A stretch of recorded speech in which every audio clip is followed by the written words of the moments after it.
स्वर्ग और नर्क की कहानी। एक बुजुर्ग औरत मर गई। यमराज लेने आए। औरत ने यमराज से पूछा, आप मुझे स्वर्ग ले जाएंगे या नर्क?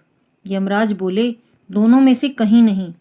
तुमने इस जन्म में बहुत ही अच्छे कर्म किए हैं, इसलिए मैं तुम्हें सीधे प्रभु के धाम ले जा रहा हूँ। बुजुर्ग औरत खुश हो गई और बोली, धन्यवाद, पर मेरी आपसे एक विनती है। मैंने यहाँ धरती पर सबसे स्वर्ग नर्क के बारे में बहुत सुना है, इसलिए मैं एक बार दोनों जगहों को देखना चाहती हूँ। यमराज बोले, तुम्हारे कर्म अच्छे हैं, इसलिए मैं तुम्हारी यह इच्छा पूरी करता हूँ।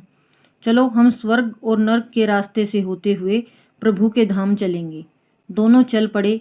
सबसे पहले नर्क आया। नर्क में बुजुर्ग औरत ने जोर जोर से लोगों के रोने की आवाज़ सुनी। वहाँ नर्क में सभी लोग दुबले पतले और बीमार दिखाई दे रहे थे। औरत ने एक आदमी से पूछा, यहाँ आप सब लोगों की ऐसी हालत क्यों है? आदमी बोला, तो और कैसी हालत होगी? मरने के बाद जब से हम यहाँ आए हैं, हमने एक दिन भी खाना नहीं खाया। भूख से हमारी आत्माएं तड़प रही हैं। बुजुर्ग औरत की नज़र एक विशाल पतीले पर पड़ी, जो कि लोगों के कद से करीब 100 फीट ऊंचा होगा। उस पतीले के ऊपर एक विशाल चम्मच लटका हुआ था। पतीले में से बहुत ही शानदार खुशबू आ रही थी। बुजुर्ग औरत ने उस आदमी से पूछा, इस पतीले में क्या है? आदमी मायूस होकर बोला, ये पतीला बहुत ही स्वादिष्ट खीर से हर समय भरा रहता है। बुजुर्ग औरत ने हैरानी से पूछा, इसमें खीर है? तो आप लोग पेट भर के ये खीर खाते क्यों नहीं? भूख से क्यों तड़प रहे हैं? आदमी रो रो कर बोलने लगा, कैसे खाएं? ये पतीला 100 फीट ऊंचा है, हम में से कोई भी इस पतीले तक नहीं पहुंच पाता। यह सुन बुजुर्ग औरत को उन पर तरस आ गया। सोचने लगी, बेचारे खीर का पतीला होते हुए भी भूख से बेहाल हैं। शायद ईश्वर ने इन्हें यही दंड दिया होगा। अब यमराज बुजुर्ग औरत से बोले, चलो हमें देर हो रही है। दोनों चल पड़े। कुछ दूर चलने पर स्वर्ग आया।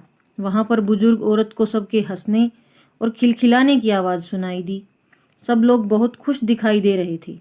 उनको खुश देखकर बुजुर्ग औरत भी खुश हो गई। पर वहाँ स्वर्ग में भी बुजुर्ग औरत की नज़र वैसे ही 100 फुट ऊंचे पतीले पर पड़ी जैसा नर्क में था। उसके ऊपर भी वैसा ही चम्मच रखा हुआ था। बुजुर्ग औरत ने वहाँ लोगों से पूछा, इस पतीले में क्या है? स्वर्ग के लोग बोले, इसमें बहुत ही स्वादिष्ट खीर है। बुजुर्ग औरत हैरान हो गई और उनसे बोली, पर यह पतीला तो 100 फीट ऊंचा है, आप लोग तो इस तक पहुंच ही नहीं पाते होंगे। उस हिसाब से तो आप लोगों को खाना मिलता ही नहीं होगा, आप लोग भूख से बेहाल होंगे। पर मुझे तो आप सब बहुत खुश लग रहे हो, ऐसा कैसे? इनमें से एक व्यक्ति बोला, हम सब लोग तो इस पतीले में से पेट भर कर खीर खाते हैं। औरत बोली, पर कैसे? पतीला तो बहुत ऊंचा है। व्यक्ति बोला, तो क्या हो गया, पतीला ऊंचा है तो यहाँ पर कितने सारे पेड़ हैं। हमने इन पेड़ों की लकड़ी ली, उसको काटा और एक विशाल सीढ़ी का निर्माण किया। उस लकड़ी के सीढ़ी के सहारे हम पतीले तक पहुँचते हैं और सब मिलकर खीर का आनंद लेते हैं। बुजुर्ग औरत यमराज की तरफ देखने लगी। यमराज मुस्कुराए और बोले, ईश्वर ने स्वर्ग और नर्क मनुष्य के हाथ में सौंप रखा है। चाहे तो अपने लिए नर्क बना ले, चाहे तो अपने लिए स्वर्ग। ईश्वर ने सबको एक समान हालातों में डाला है। उसके लिए उसके सभी बच्चे समान हैं।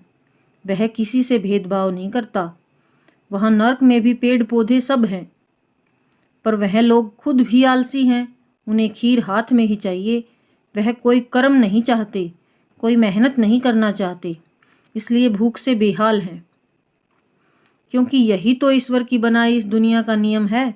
जो कर्म करेगा, मेहनत करेगा, उसी को मीठा फल खाने को मिलेगा। स्वर्ग के सपने छोड़ दो, नर्क का डर छोड़ दो। बस आपकी वजह से किसी का दिल ना दुखे, इतना सोचो और बाकी सब कुदरत पर छोड़ दो। आपको हमारी ये कहानी कैसी लगी? अगर अच्छी लगी तो वीडियो को लाइक करें और चैनल को सब्सक्राइब करें। Thanks for watching.